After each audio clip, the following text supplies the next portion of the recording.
ನಮಸ್ಕಾರ ಎಲ್ರಿಗೂ, welcome back to my YouTube channel. ಇವತ್ತಿನ ವಿಡಿಯೋ ನಾವು ಬಳೆ ಪದ್ಮಾವತಿ ಅಮ್ಮನವರ ದೇವಸ್ಥಾನ ಒಡಂಬೈಲಿಗೆ ಹೋಗಿರೋವಂಥದ್ದು. ನಾವು ಹೋಗೋದು ಸುಮಾರು 12:30 1 ಗಂಟೆ ಸಮೀಪ ಆಗಿತ್ತು. ನಾವು ಹೋದವರು ಡೈರೆಕ್ಟಾಗಿ ದೇವ್ರನ್ನ ನೋಡೋಕ್ಕೆ ಹೋಗಲಿಲ್ಲ. ಆಲ್ರೆಡಿ ಮಧ್ಯಾಹ್ನ ಆಗಿತ್ತು ಅಂತ ಹೇಳಿ ನಾವು ಮೊದಲು ಹೋಗಿದ್ದು ಊಟಕ್ಕೆ. ಕ್ಲೋಸಿಂಗ್ ಟೈಮ್ ಅದು. ಇನ್ನೇನು ಒಂದು 5 ನಿಮಿಷದಲ್ಲಿ ಕ್ಲೋಸ್ ಆಗ್ತಾಯಿತ್ತು. ನಾವು ಮುಂಚೆನೇ ಊಟ ಮಾಡಿಕೊಂಡು ಆಮೇಲೆ ದೇವ್ರ ದರ್ಶನ ಮಾಡೋಣ ಅಂತ ಹೋದ್ವಿ. ಯಾಕೆಂದರೆ ಅಲ್ಲಿ ಸುತ್ತಮುತ್ತ ಎಲ್ಲೂ ಹೋಟ್ಲಂತೂ ಇಲ್ಲ. ನಾವು ಬರೋದು ಬೇರೆ ಲೇಟ್ ಆಗಿತ್ತು. ಹಾಗಾಗಿ ಮೊದಲು ಊಟ ಮುಗಿಸ್ಕೊಂಡ್ಬಿಡೋಣ ಅಂತ ಹೇಳಿ ಊಟಕ್ಕೆ ಬಂದ್ವಿ. ಕ್ಲೋಸಿಂಗ್ ಟೈಮ್ ಆದರೂ ಊಟ ಅಂತೂ ತುಂಬ ಬಿಸಿಯಾಗಿ ತುಂಬ ಚೆನ್ನಾಗಿತ್ತು. ಹೊಟ್ಟೆ ತುಂಬಷ್ಟು ಊಟ ಹಾಕ್ತಾರೆ. ಎಷ್ಟು ಜನ ದೂರದಿಂದ ಬಂದಿರ್ತಾರೆ ಅವರಿಗೆ ಒಳ್ಳೆಯ ವ್ಯವಸ್ಥೆ ಇದೆ ಊಟದ್ದು. ತುಂಬ ಚೆನ್ನಾಗಿದೆ, ನೋಡ್ತಾ ಇರ್ಬೋದು. ಅನ್ನ, ಉಪ್ಪಿನಕಾಯಿ, ಸಾಂಬಾರು ಅದು ಬಿಸಿಯಾಗಿತ್ತು. ತುಂಬ ಚೆನ್ನಾಗಿತ್ತು. ಕೂತ್ಕೊಂಡು ಊಟ ಮಾಡೋಕ್ಕೆ ಒಳ್ಳೆಯ ವ್ಯವಸ್ಥೆ ಇದೆ. ಇಲ್ಲಿ ಊಟದ ಹಾಲಲ್ಲಾದರೂ ಕೂತ್ಕೋಬೋದು ಅಥವಾ ಹೊರಗಡೆನೂ ಜಾಗ ಇದೆ, ಅಲ್ಲಾದರೂ ಕೂತ್ಕೊಂಡು ಊಟ ಮಾಡ್ಬೋದು. ಊಟ ಅಂತೂ ತುಂಬ ಚೆನ್ನಾಗಿತ್ತು. ಹಾಗೆಯೇ ನಾವು ಊಟ ಮುಗಿಸ್ಕೊಂಡು ದೇವರ ದರ್ಶನ ಮಾಡೋಕ್ಕೆ ಅಂತ ಹೋದ್ವಿ.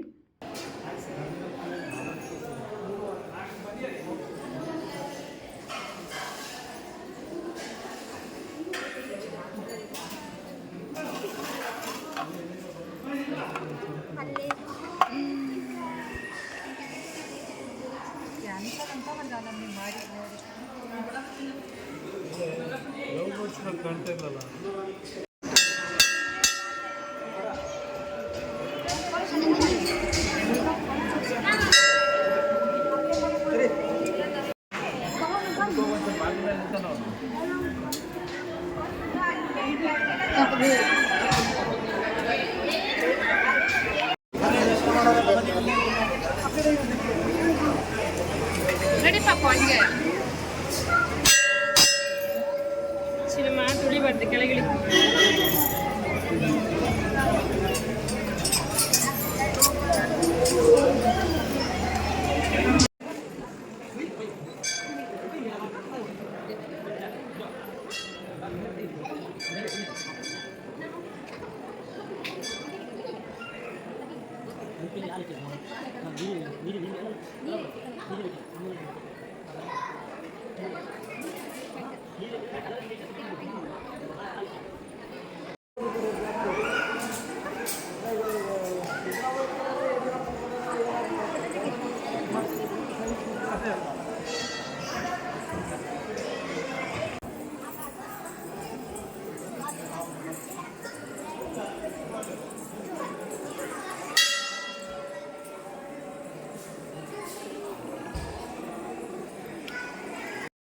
ಹಾಗೆಯೇ ಇಲ್ಲೇನು ನೋಡ್ತಾ ಇದ್ದೀರಾ, ಬಳೆ ಪದ್ಮಾವತಿ ಅಮ್ಮನವರ ಮೂಲ ಸ್ಥಾನ ಇದು.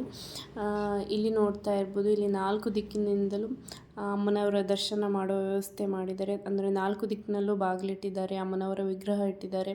ಅಮ್ಮನವರ ದರ್ಶನವನ್ನು ಸುಲಭವಾಗಿ ಪಡೆಯೋ ಥರ ವ್ಯವಸ್ಥೆ ಮಾಡಿದ್ದಾರೆ.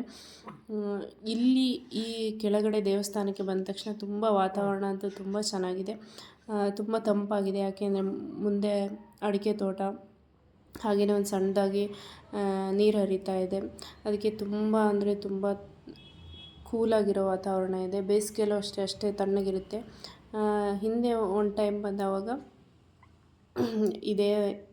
ಇದೇ ಟೈಮಲ್ಲೇ ನಾವು ಬಂದಿದ್ವಿ, ದೀಪಾವಳಿ ಟೈಮಲ್ಲಿ. ಇದು ದೀಪಾವಳಿ ಟೈಮಲ್ಲಿ ಮಾಡಿರೋ ಅಂಥ ವಿಡಿಯೋ. ಸೇಮ್ ಹಿಂಗೇ ವಾತಾವರಣ ಎಷ್ಟೇ ಚೆನ್ನಾಗಿ ತಣ್ಣಗಿರುತ್ತೆ. ಯಾವಾಗ ಬಂದರೂ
ಹಾಗೆಯೇ ಈ ವಿಡಿಯೋ ಯಾರೆಲ್ಲ ಇಲ್ಲಿವರೆಗೂ ನೋಡಿದ್ರಿ ಎಲ್ರಿಗೂ ತುಂಬ ಥ್ಯಾಂಕ್ಸ್ ಅಂತ ಹೇಳ್ತಾ, ಪ್ಲೀಸ್ ಸಪೋರ್ಟ್ ಮಾಡಿ, ನನ್ನ ಚಾನಲ್ನ ಸಬ್ಸ್ಕ್ರೈಬ್ ಮಾಡ್ಕೊಳ್ಳಿ ಅಂತ ಹೇಳ್ತಾ, ಮತ್ತೆ ಮುಂದಿನ ವಿಡಿಯೋದಲ್ಲಿ ಭೇಟಿಯಾಗೋಣ. ಅಲ್ಲಿವರೆಗೂ ನನ್ನ ಪ್ರೀತಿಯ ನಮಸ್ಕಾರ.